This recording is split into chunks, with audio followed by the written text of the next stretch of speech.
What's up, guys? Joe Andrews here. I don't know. I'm just thinking about the video I was trying to put up yesterday. Wasn't working, so I had to trash it. I might do another video tonight for my deck profile from the Rochester Regional, which I put up on Duelist Grounds for the deck profile, but it's the same thing. Sorry, my hair looks like shit today.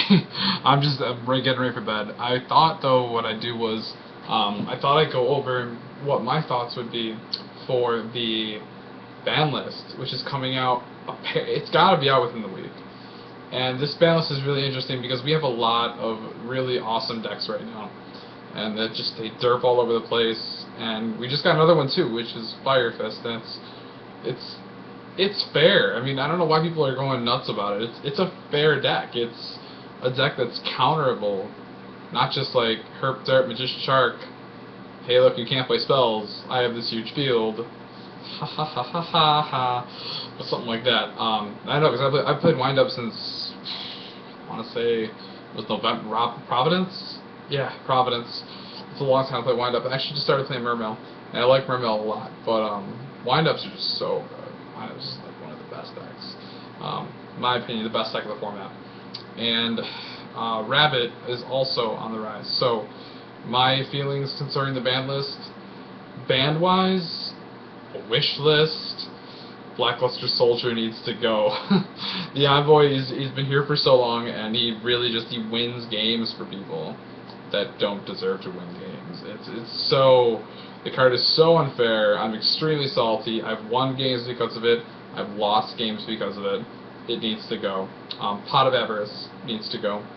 This card it's Pot of Greed on steroids for some decks, because you get that moment where you get to add the 5 monsters back to your deck, and that alone it makes plays huge. It puts your Wind Up loop back in your deck. It puts your Dragoons back in your deck, and all your Megalos, making your Lins live again.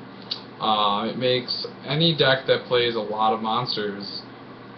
It's essentially it's a free +1 with resetting your entire game. It's like, oh my god, it's like a fiber jar. No. Okay.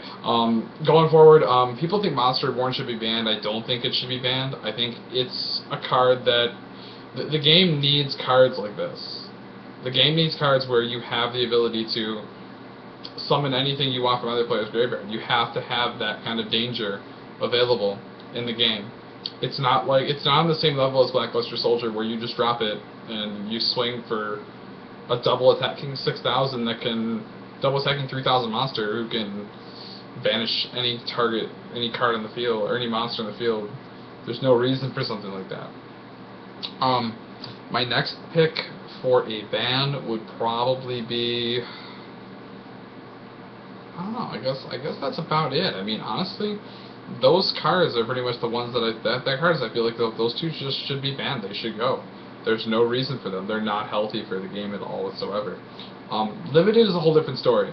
Limited, I feel like this is the part where we really hit wind-ups to a point where they are still playable, but not ridiculously absurd. You can grind out games with Magician and Rabbit, but you shouldn't have, like, Magician is a great card, don't get me wrong. The Rabbit's also a really great card. You really only need one rat to pull the whole thing off. I feel like in order to hit wind-ups to a point where they're tolerable and manageable, and Magician Shark is not a thing, you would have to hit either the Shark or the Magician. And I'm thinking Shark's really not that big of a deal, but Magician is. So Magician should go to 1, because this way, when we have cards like Magician Shark, you have there's only one Magician.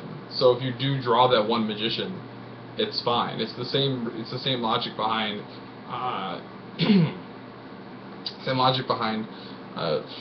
Future. It was like Future. Yeah, it was a Future Fusion, where if you play the one copy, if you do, that's awesome. You win. You're fine. You have a huge advantage over your opponent. It's not exactly the game ender, but it's still there. Put Factory at 2. Factory at 2. There's no reason, or even to 1, because Black Whirlwind is at 1, and Black Whirlwind is in the same type of card. It's a continuous spell that when you do what the deck wants to do, you generate pluses. for free, and a card like that should not be at 3. It's essentially playing 3 of every other wind-up, 3 of every other wind-up monster in your deck. Shark should stay at 3. Rat could go to 2. Rabbit should stay at 3. Hunter can stay at whatever the hell it wants to. It's fucking trash. Carrier can still stay at 1. That deck, it needs power play. It does need those power plays, and Carrier, banning Carrier wouldn't really do much. You would still have a Magician Shark combo. You could still go into a Shockmaster, but it wouldn't be nearly as devastating, but you could still go into a Shockmaster. So, I mean, it is what it is. But that's how I think they should hit windups. I feel like for Atlanteans, there's 2 ways you can hit this deck. The first way is getting rid of is limiting or semi-limiting Dragoons, which semi-limiting is not be that bad. Limiting would be a little bit overkill. That deck would not be able to really survive much because you really need those Dragoons to be pitched to search the rest of your cards. And if you put Dragoons to 1, you're putting Mermail so far behind an advantage. It's ridiculous. Undyne could go to 1. Undyne is it's a card that shouldn't support the deck, that does support the deck, and it's the best support for the deck. It fuels your graveyard for any big plays with Call of the Haunted or any other kind of plays. It's just a really, it's a card that you shouldn't generate a +2 when you summon that card. That was not what the card was meant to be. I feel like that card could go to 1. I have a really strong feeling that it's going to go to 1. If it does go to 1, that's going to change how people would play that deck, because you would still play the 1 Undyne, but then what do you do about the controllers? You could play 2 controllers, 2 controller, 1 Undyne, because obviously then you would bump the salvage up to 3 so you can play that Undyne more. I feel like if they put Undyne to 1, they should leave Dragoons at 3, or they could put both of them to 2/2 each. Other than that, there's really not much you can do to the deck that would put the deck in a position where Konami doesn't want to put it in the position like that. You have to hit a bunch of other decks when you're dealing with a ban list. Those are the 2 top decks, along with Macro Rabbit, which Rabbit should, if not banned, go to 1, because I hate that. I just hate that card. I'm extremely salty against Rabbit. I hate cards that do that. I hate cards that put you in such a ridiculous position off of turn 1. You should not be able to get a Solemn Judgment with legs off of a normal summon. It just shouldn't happen. And if you're saying you get to play normal monsters, they have pretty decent attacks. I mean, they can get over a lot of things. Maybe not Compassos, but definitely Sabersaurus, and he crashes with stuff. And I know a 1700 type beater with 4 back row is just devastating, even if it's a vanilla. So, Rabbit can go to 0 for all I care, but it's probably going to go to 1, I think. Other than that, Fire Fist, I feel like Tenki is going to stay at 3. It's not, I mean, that deck it's very good, but Tenki is the sole reason why that deck is good, because it searches everything out. Bear is probably going to stay at 3. They're not going to touch Fire Fist. Reckless Greed should go to 1, back to 1, because that card is unhealthy for the game. Decks that make you sit there and draw a bunch of cards are unhealthy for the game, because yes, you get an alternate win condition, but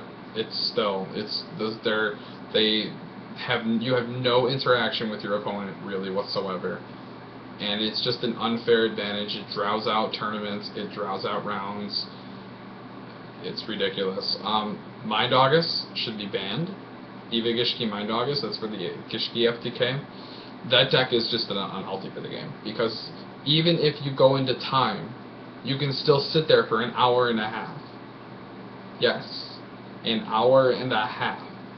You could sit there looping it the entire time, making yourself go to infinite life points, making your opponent draw infinite cards. And your opponent will want to sit there and watch you do all of this, because they want to make sure you're not going to misplay. Because if you do misplay, they win the game.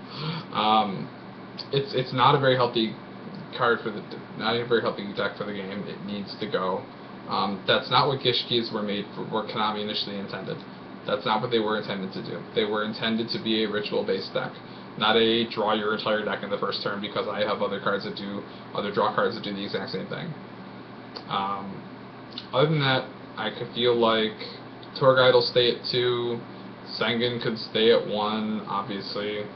Uh, Nothing really out of the ordinary. This format is not as bad as people are saying it is.